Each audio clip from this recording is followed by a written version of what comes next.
Guys, welcome back to our channel. இன்றைக்கி நம்ம சேனலில் என்ன பார்க்க போகிறோன்னா, திருநெல்வேலி மாவட்டத்தில் இருக்கிற அம்பாசமுத்திரம் அந்த ஊரில் ஒரு சிவன் கோவில் இருக்குது. சிவனோட பெயர் வந்து திருவாலீஸ்வரர். இந்த கோவில் வந்து ரொம்ப பழமை வாய்ந்த ஒரு கோவில். இந்த கோயிலுக்குள்ளே வந்து போனாலே அப்படி நம்ம மனசுக்குள்ளே ஒரு அமைதி வந்துருங்க. ஏன்னா அந்த கோவிலோட அமைப்பு வந்து அப்படி இருக்குது. இந்த கோயிலில் சுற்றி ஒரே மரங்கள், செடிகள், அப்புறம் கோவிலுக்கு எதிர்த்தாக்குலேயே ஒரு ஆறு ஓடுது. இந்த கோயிலோட ஸ்பெஷல் என்னன்னு சொன்னால், இந்த கோவிலில் வந்து விநாயகர் வந்து நின்ற கோலத்தில் இருப்பாருங்க. எல்லா கோயிலுக்கையும் விநாயகர் வந்து உட்கார்ந்தபடி தான் இருப்பார். ஆனால் இந்த கோயிலில் வந்து விநாயகர் வந்து நின்றுட்டுருப்பார். காசிக்கு அடுத்தபடியான ஒரு திருத்தலம்னு சொன்னால் இந்த திருத்தலத்தில் சொல்லலாம். இந்த கோவிலுக்கு நான் இப்போ தாங்க ஃபஸ்ட் டைமாக போகிறேன். இதுக்கு முன்னாடி நான் போனதில் இப்படி ஒரு கோவில் இருக்கிறதுங்கிறது எனக்கு தெரியாது. ஒரு மேரேஜ் ஃபங்க்ஷனுக்கு வந்து இங்கே தான் கோவிலில் முகூர்த்தம் வச்சுருந்தாங்க. அதனால் நாங்கள் போயிருந்தோம். போயிருக்கும்போது பார்த்தா இந்த கோவில் ரொம்ப அழகாக இருந்ததுங்க. ரொம்ப அழகுன்னு சொல்கிறதோட அமைதியாக இருந்தது. ஒரு தியானம் பண்ணுறவங்க இந்த மாதிரி ஒரு கோயிலுக்கு போனால் ரொம்ப பீஸ்ஃபுல்லாக இருக்குங்க. கண்டிப்பாக நீங்கள் வந்து இந்த மாதிரி ஒரு கோயிலுக்கு கண்டிப்பாக சிவன் பக்தராக இருந்தீங்கன்னா போகாமல் உங்களால் இருக்க முடியாது. அப்படி ஒரு அருமையான கோவில். இந்த சிவன் பற்றி சொல்லணுன்னா, இது வந்து எந்த காலத்தில் கட்டப்பட்டதுன்னு எனக்கு தெரியல. ஆனால் இது ரொம்ப பழமை வாய்ந்த கோயில் தான். இந்த கோவிலோட கட்டமைப்பு வந்து ரொம்ப அழகாக இருக்குது. அதில் உள்ள சிற்பங்கள் எல்லாமே ரொம்ப அழகாக இருக்குதுங்க. நீங்கள் பார்த்தீங்கன்னா நீங்கள் ஒரு கலை ரசிகர் அப்படிங்கிற ஒரு பட்சத்தில் நீங்கள் போனீங்கன்னா உங்களுக்கு வந்து நிறைய விஷயங்கள் நீங்கள் ரசிக்கலாம் அந்த கோவிலில். அந்த கோவிலுக்குள்ளே வந்து நிறைய மரங்கள் இருக்குதுங்க. என்ன மரம்னா, அந்த காட்டு நெல்லிக்காய், வில்வ மரம், அப்புறம் வந்து நிறைய இருக்குதுங்க. ஒன்றா ரெண்டா எவ்வளோன்னு சொல்கிறது, அவ்வளோ இருக்குதுங்க அந்த கோவில். கண்டிப்பாக நீங்கள் வந்து ஒரு தடவையாவது பார்க்கணும். கல்யாணம் முடிகிறவங்க வந்து இந்த கோயிலில் கல்யாணம் முடிகிறவங்களுக்கு ஃபோட்டோ ஷூட் எடுக்கிறதுக்கு வேறு இடத்துக்கு எங்கேயுமே போக வேண்டாம், இங்கே எடுக்கலாம். அழகாக இருக்குது அப்படி ஒரு கோயில். ஆனால் என்ன, இந்த கோவில் வந்து நிறைய பேருக்கு இது இந்த மாதிரி ஒரு கோயில் இங்கே இருக்கிறதுங்கிறதே தெரியல. ஏன்னு தெரியல. ஏன்னா யாரும் இந்த மாதிரி கோவில் இருக்குதுன்னு வெளியில் யாருக்கும் சொல்லியிருக்காங்களா என்னன்னு தெரில. சரி, என்னோடய வீடியோ பார்த்துட்டு நிறைய பேருக்கு இந்த கோயிலை பற்றி தெரியட்டும், நிறைய பேர் இங்கே போகட்டும் அப்படின்னு சொல்லிட்டு தான் நான் இந்த வீடியோ எடுத்து இப்போ உங்களுக்கு போட்டுட்ருக்கேன். கண்டிப்பாக இந்த கோவிலை நீங்கள் ஃபுல்லாக இந்த வீடியோ ஃபுல்லாக பார்த்துட்டு உங்களோட ஃப்ரெண்ட்ஸுக்கும் ஷேர் பண்ணுங்கள். நெக்ஸ்ட் டைம் வந்து நீங்கள் கண்டிப்பாக ஏதாவது ஒரு கோயிலுக்கு போகணுன்னு நினச்சிங்கன்னா கண்டிப்பாக இந்த கோவிலுக்கு போங்க. இந்த கோவில் வந்து சரியாக கொஞ்சம் மெயின்டைன் பண்ணாமல் இருக்கிறாங்க. ப்ராப்பராக ஒரு மெயின்டைன் பண்ணி வச்சுருந்தாங்கன்னா ரொம்பவே இன்னும் அழகாகவே இருக்கும். நிறைய மக்கள், பக்தர்கள் வந்து நிறைய பேர் வருவாங்க. இப்படி ஒரு கோயில் இருக்கிறதுங்கிறது நிறைய பேருக்கு தெரியணும். உங்களால் முடிஞ்ச அளவுக்கு எத்தனை பேருக்கு நீங்கள் ஷேர் பண்ண முடியுமோ கண்டிப்பாக ஷேர் பண்ணுங்கள்.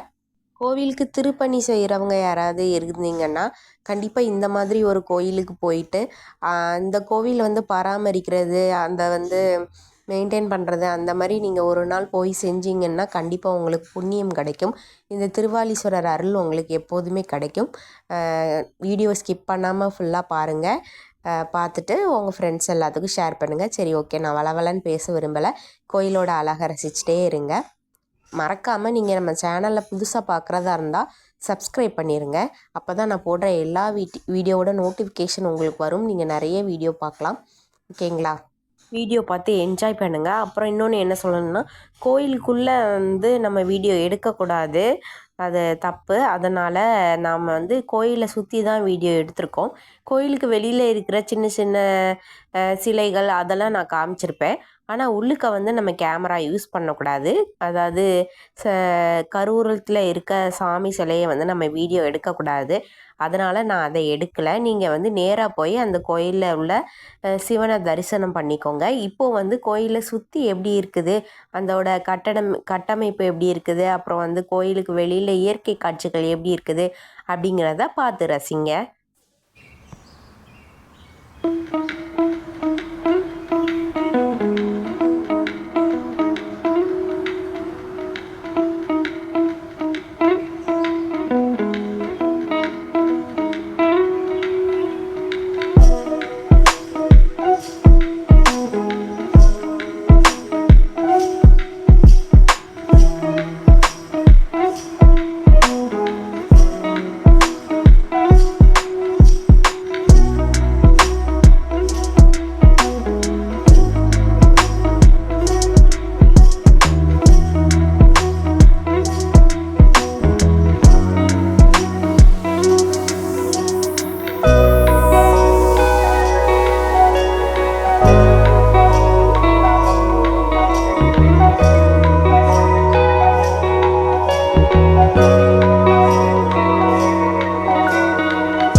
என்னங்க, கோவிலெல்லாம் சுற்றி பார்த்துட்டிங்களா?